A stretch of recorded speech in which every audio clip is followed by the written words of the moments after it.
I'm Councilor Dino Acuña. Please come and join me as we go back in time and remember with gratitude the effort, sacrifices, hard works, and wisdom of our past mayors. In this episode called the Legacy Series, we will visit the graves and relearn the significant contributions of our past leaders.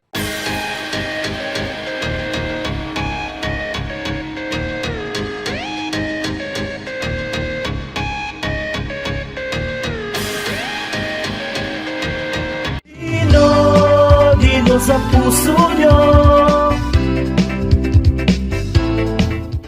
Presidente Municipal Vicente Arnaez grave was never found. This is especially because he died during war times and the Municipal Cemetery was then situated in what is now known as Fermont Village in Barangay 7. Presidente Municipal Vicente Arnaez hailed from Hda So-ol in Barangay 13, where some of his relatives still live today. He was married to Dolores Gastar, a teacher from Victorias Elementary School who came from Janiuay, Iloilo Province in the island of Panay after she was recruited to teach in Victorias with the help of the Palangka Bantug family, according to one descendant. Mrs. Dolores Gastar Arnaez was one of those non-college graduates who was recruited to teach after a few trainings. She turned out to be one of the more than 100 public elementary school teachers of Victorias who in 1953 submitted to the National Library of the Philippines the historical data of the Municipality of Victorias pursuant to Executive Order No. 486 issued by President Elpidio R. Quirino in 1951. On November 21, 2022, the Sangguniang Panlungsod of the City of Victorias enacted City Ordinance No. 2022-31, which adopts and declares, among others, the 1953 collection and compilation of historical data regarding the Municipality of Victorias submitted by the Bureau of Public Schools, District of Victorias to the National Library of the Philippines, which Mrs. Dolores Arnaez was involved with, as among the official historical records of the City of Victorias. Vicente and Dolores Arnaez lived in Calle Matinal, or sometimes described in history as Calle Baltimore, now known as Ardosa Street, and together they had 3 children. But Vicente Arnaez died young in 1942, leaving the children to Dolores to raise, namely Rodolfo, 7 years old, Romeo, 6 years old, and Teresita, 5 years old.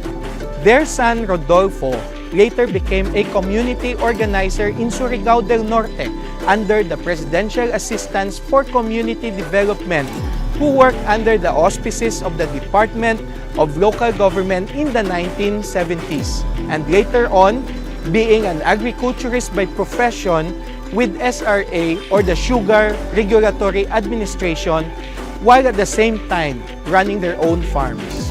He married Virginia Montinola, the only daughter of another former Victorias mayor, Hector M. Montinola. His other son, Air Captain Romeo Arnaez, became an international pilot of PAL, or the Philippine Airlines, until his retirement. He was married to Aurora Raimundo Arnaez, a commissioner of the Social Security System or SSS during the administration of President Fidel Valdez Ramos. And the youngest, Teresita, who was a salutatorian at the Victorias National High School, was a nurse living in the United States and married to Dr. Jose Parcon. Presidente Municipal Vicente Arnaez took over the post as Presidente Municipal after Serafin L. Casañares died in office in 1931. En toto, Vicente Arnaez served the Municipality of Victorias as Presidente Municipal from 1931 up to 1934. The end of his term in 1934 also marked the end of the insular government of the Philippine Islands, or what is known in Spanish as Gobierno Insular de las Islas de Filipinas, which was an unincorporated territory of the United States that was established in 1902, which included the Municipality of Victorias after the Philippines was acquired from Spain by the United States in 1898 following the Spanish-American War. It was also in 1934 when the Tidings-McDuffie Act, officially known as the Philippine Independence Act, was ratified by the Philippine Senate. The law provided for the granting of Philippine independence from the United States of America by 1946.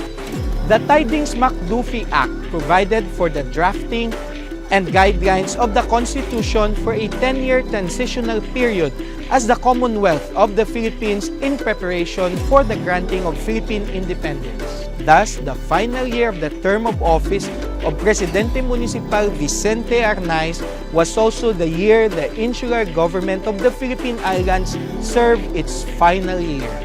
And also, the year the Tidings-McDuffie Act was ratified, which paved the way to the establishment of the Commonwealth Government in 1934. Vicente Arnaez is remembered to be the last Chief Executive of Victorias to, by law, officially be called Presidente Municipal. During his administration, he built the Mercado Público, or then known as the Victorias Public Market, in the site where the Victorias Commercial Center or VCC stands today. That market, to this day, not only withstand many fires like that of 1982, but remarkably was one of the two government structures not burned by the underground movement during World War II to evade the Japanese from making Victorias their headquarters. The other one spared from the fires of World War II was the Victorias Municipal Building, now known as the Victorias City Hall Building. Victorias Commercial Center is considered today as the heart of the city as it caters to the daily marketing needs of the people of Victorias and is the center where people from all ages and all walks of life go to do their commercial and trading needs. Thanks to Presidente Municipal Vicente Arnaez for choosing that site in 1934 to be the place where the economic activities of this city take place today. VCC has become the economic powerhouse of the city of Victorias. Another remarkable achievement of the administration of Presidente Municipal Vicente Arnaez was the acquisition of the property where the Fermont Village in Barangay 7 stands today. In 1934, Doña Simeona Hinco Viuda de Diching, the judicial administratrix of the properties left by her deceased husband, Don Gonzalo Yusay Diching, who had died in 1927, sold for the cost of 750 pesos, the lot consisting of 33,747 square meters or approximately 3.38 hectares, made into a public cemetery where the old cemetery located in the portion of what is known today as the Alejandro Acuña Yapquiña Memorial Elementary School was transferred to, was bought by the Municipality of Victorias under the administration of Presidente Municipal Vicente Arnaez. This new property, known today as Fermont Village, became the official Municipal Cemetery of Victorias. It used to have a concrete arch adorned with figures of angels and cherubim, which served as the entrance to the cemetery constructed right at the entrance of Sitio Malinong Fermont Village, Barangay 7 during the heydays of its cemetery life. A figure of an angel believed to have come from the ark, or at least from one of the graves, is found today at the chapel of the neighboring Dream Village subdivision still in Barangay 7.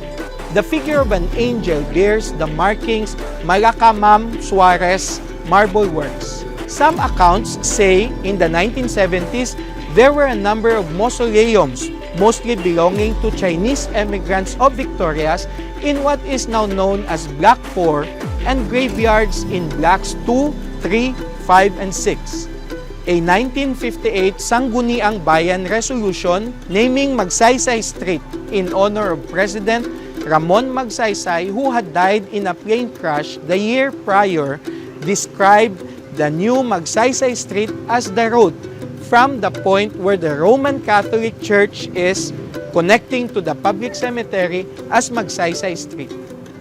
Later, in the mid-1960s, said Municipal Cemetery in Sitio Malinong, acquired by the administration of Presidente Municipal Vicente Arnaez in 1934, was officially transferred to the current site of the Victorias Public Cemetery in Tacas Patio, Barangay 21, where the municipal government acquired another cemetery site of 4 hectares more or less, and the Roman Catholic Cemetery donated by the Diching family to the Our Lady of Victory Parish Church through Doña Simeona Hinco Viuda de Diching, are presently located and known as the Public Cemetery of Victorias City. The Sitio Malinong site was converted into a housing project of Mayor Jesus M. Fermin called Fermont Village, a portmanteau word for the surnames Fermin and Montinola, where Mayor Jesus Fermin came from. To this day, Fermont Village is the center of the community of Barangay 7, Victoria City, Negros Occidental, known for their merry, jolly, and cheerful celebration of fiesta and unique tradition of bayanihan culture among its residents. A few surviving remnants of the old cemetery, however, can still be seen today in Block 3. With the help of the barangay officials headed by Punong Barangay Manerd Barikit, we were able to find some old graves in Block 3. Thanks to spouses Joel and Eileen David, who graciously showed us a grave still standing within their property, made of full concrete mixed with gravel and steel twisted bars, evident of the pre-war structures. In the entrance of the gate of former Kagawad Adora Dakyado, also in Block 3, part of the old nitso or grave is exposed, while the other part is now occupied by their living room. A grave belonging to a certain Crispula Duca, who she said died old, and to this day, she still continues to lit a candle on special occasions such as the All Souls Day.